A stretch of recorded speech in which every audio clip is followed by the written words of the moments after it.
नमस्कार बच्चों, आज हम पढ़ेंगे ठोस के प्रकार। जैसा कि आप बोर्ड के ऊपर देख रहे हैं, ठोस दो प्रकार के होते हैं, एक क्रिस्टलीय ठोस, दूसरा अक्रिस्टलीय ठोस। अब क्रिस्टलीय ठोस कैसे होता है और अक्रिस्टलीय ठोस कैसे बनता है, इसके ऊपर हम चर्चा करेंगे। क्रिस्टलीय ठोस में जो बोर्ड पर मैंने लिखा हुआ है A B B A B, अर्थात क्रिस्टलीय ठोस के अंतर्गत जो अवयवी कण होते हैं वो एक निश्चित क्रम में होते हैं। अवयवी कण कैसे होते हैं? एक निश्चित क्रम में होते हैं, जबकि अक्रिस्टलीय ठोस के अंतर्गत अवयवी कणों का क्रम निश्चित नहीं होता। अर्थात हम कह सकते हैं इनके अंतर्गत जो पैटर्न होता है वो एक निश्चित क्रम में नहीं होता। इन दोनों के गुणों को हम अलग अलग एक एक पॉइंट की सहायता से समझेंगे। आगे हम इसमें समझते हैं कि जो ठोस हैं उनके प्रकार क्रिस्टलीय और अक्रिस्टलीय ठोसों में किस तरह से इनके गुणों को प्रदर्शित किया जाता है। सबसे पहले क्रिस्टलीय ठोस की बात कर रहे हैं, फिर अक्रिस्टलीय ठोस की बात करेंगे। सबसे पहला इसका गुण है, क्रिस्टलीय ठोस के अंतर्गत दीर्घ परासी व्यवस्था होती है।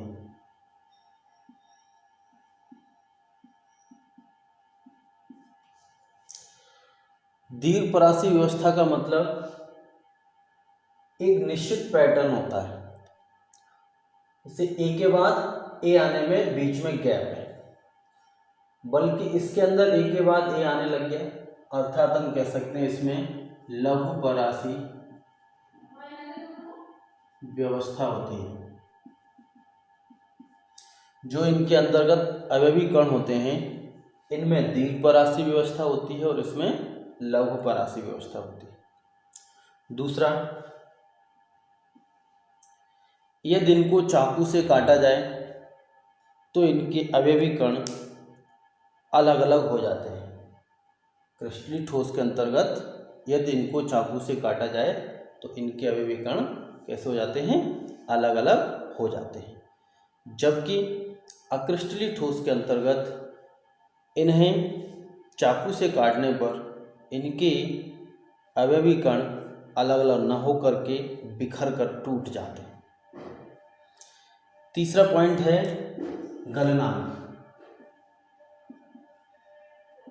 अब गलनांक की बात आती है तो इनका जो गलनांक होता है क्रिस्टलीय ठोस का वो एक निश्चित पॉइंट पर होता है।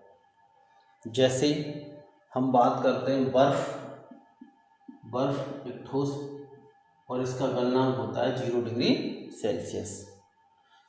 चीनी या सुक्रोज बोलते हैं इसको, इसका गलनांक होता है 186 डिग्री सेल्सियस। इसके विपरीत अक्रिस्टलीय ठोस की बात करें तो इनके गलनांक निश्चित बिंदु पर नहीं होते, बल्कि एक परास के अंतर्गत होते हैं। परास का मतलब क्या हुआ? इसका एक निश्चित पॉइंट है। परास आप जानते हैं एक बिंदु से दूसरे बिंदु तक जो मान रहता है उसको हम परास कहते हैं। जैसे हम बात करें कांच एक अक्रिस्टलीय ठोस है। कांच का जो गलने का जो पॉइंट है वो 1400 डिग्री सेल्सियस से स्टार्ट हो जाता है और 1600 डिग्री सेल्सियस तक गलना जारी रहता है। तो पूरे गलने का पॉइंट 1400 डिग्री से 1600 डिग्री सेल्सियस के बीच रहता है। तीसरी चीज, गलनांक क्लियर हो गया। चौथा पॉइंट इसके अंतर्गत हम पढ़ेंगे कि जो क्रिस्टलीय ठोस होते हैं वो कठोर और असंपीड्य होते हैं। क्रिस्टलीय ठोस कठोर और असंपीड्य होते हैं, इसीलिए इन ठोसों को हम वास्तविक ठोस भी कहते हैं। अब बात आती है वास्तविक ठोस क्यों कह रहे हैं हम इनको? क्योंकि इनके अंतर्गत जो पैटर्न है वो निश्चित है, इधर उधर नहीं होता। दूसरी तरफ जो अक्रिस्टलीय ठोस हैं वो आभासी ठोस होते हैं। आभासी ठोस को हम अतिशीतित द्रव भी कह सकते हैं। अतिशीतित द्रव का मतलब ठोस होते हुए हमने एक द्रव शब्द लगाया है। कारण है इसका क्योंकि इसके अंतर्गत गुरुत्वाकर्षण का नियम भी लागू होता है और इसके जो अवयवी कण होते हैं वो धीरे धीरे ऊपर से नीचे की तरफ आते रहते हैं। जैसे कांच के अंतर्गत अवयवी कण गुरुत्वाकर्षण के अंतर्गत ऊपर से नीचे की ओर गतिमान रहते हैं। इसके लिए हम एग्जाम्पल ढूंढ सकते हैं। बहुत ही पुरानी कोठियाँ वगैरह होती हैं, उनमें कांच के शीशे लगे रहते हैं। वो शीशे अगर हम गौर से देखें तो ऊपर की साइड में तो पतले होंगे और नीचे की साइड में मोटे हो जाएंगे, क्योंकि कांच के जो अवयवी कण थे वो ऊपर से नीचे की तरफ गतिमान हो गए। और ये गतिमान होने का गुण तुरंत नहीं होता, काफ़ी इसमें समय लगता है। तो हम कह सकते हैं कि जो अक्रिस्टलीय ठोस होते हैं वो कैसे ठोस होते हैं? अतिशीतित द्रव होते हैं। अगला पॉइंट है क्रिस्टलीय ठोस विषमदैशिक होते हैं। कैसे? विषमदैशिक। और अक्रिस्टलीय ठोस समदैशिक होते हैं।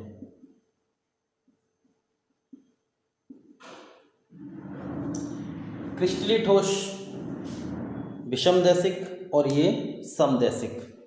अब विषमदैशिक और समदैशिक कैसे हैं ये समझने के लिए ज़रूरी है इनके भौतिक प्रॉपर्टी, जो इनके भौतिक गुण हैं उन पर हम नियम लागू करें तो इसको विषमदैशिक और समदैशिक को बड़े आसानी से समझ सकते हैं।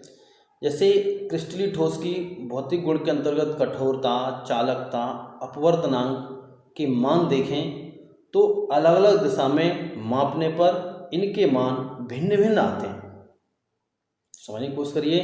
कठोरता, चालकता, अपवर्तनांक के मान अगर हम क्रिस्टलीय ठोस के अंतर्गत अलग अलग दिशा में नापें तो अलग अलग दिशा में अलग अलग ही प्राप्त होते हैं। जबकि अक्रिस्टलीय ठोस के अंतर्गत कठोरता, चालकता और अपवर्तनांक के मान अगर हम अलग अलग दिशा में नापते हैं तो एक समान ही प्राप्त होते हैं। कारण है उसका क्योंकि अक्रिस्टलीय ठोस के अवयवी कण अनियमित होते हैं। अनियमित होने के कारण दोनों तरफ पैटर्न एक जैसा बन जाता है। वो देखो मैं उदाहरण से ऊपर समझाना चाह रहा हूँ। आप देख रहे हैं ऊपर जो क्रिस्टलीय ठोस है इसके अंतर्गत अगर मैं एक लाइन यहाँ खींच लूँ, इसका नाम मैं रख दिया PQ, तो यहाँ हम देख रहे हैं BA या इनका पैटर्न जो PQ पैटर्न है दिशा में वो AB और AB प्राप्त हो रहा है। दूसरी पोजीशन में BA प्राप्त हो रहा है। कहने मतलब यह है कि इसका जो पैटर्न है वो एक जैसा प्राप्त नहीं हुआ। कैसा प्राप्त हुआ? अलग अलग प्राप्त हुआ। इसलिए इनका नाम रखा है हमने विषमदैशिक। तो जब पैटर्न अलग अलग प्राप्त होता है तो क्रिस्टलीय ठोस कहलाते हैं, अर्थात उनकी प्रकृति कहलाती है विषमदैशिक। ठीक उसी तरह अगर इसके अंतर्गत हम इसमें लाइन खींचें और यहाँ एक लाइन बनाएं PQ और इनका पैटर्न देखें तो दोनों तरफ, एक तरफ AA आ रहा है तो दूसरी तरफ BB आ रहा है, यानी इनकी दिशा दोनों की कैसी है? समान है। इसलिए हम कह सकते हैं अक्रिस्टलीय ठोस समदैशिक प्राप्त होते हैं। अब इनके उदाहरण के बारे में समझते हैं। क्रिस्टलीय ठोस के क्या क्या उदाहरण हो सकते हैं?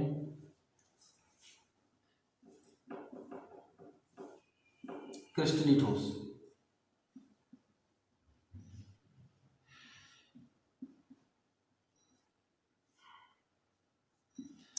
सभी धातुएं, जितनी भी धातुएं होती हैं वो क्रिस्टलीय ठोस के अंतर्गत आती हैं।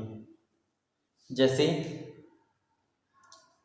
कॉपर, Ag, Au, Fe आदि सभी धातुएं किसके अंतर्गत आती हैं? क्रिस्टलीय ठोस के अंतर्गत। आयनिक यौगिक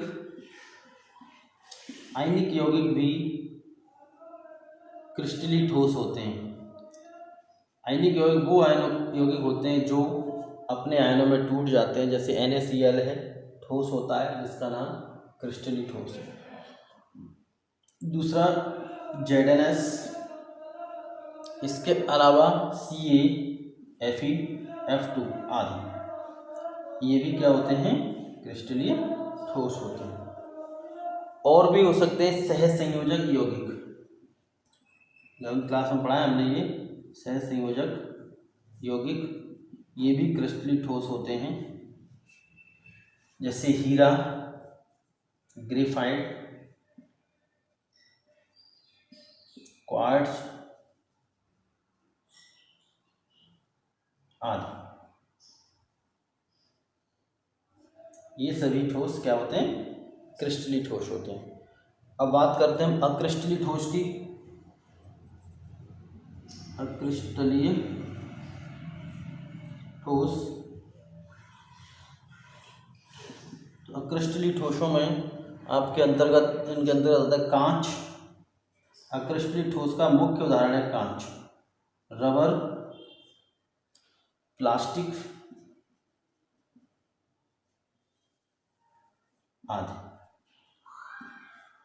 तो ये रहा आपका ठोस के प्रकार, इनके गुण आपको मैंने समझाए, और बाकी इसके नोट्स मैं आपको व्हाट्सएप के माध्यम से प्रोवाइड करा दूंगा।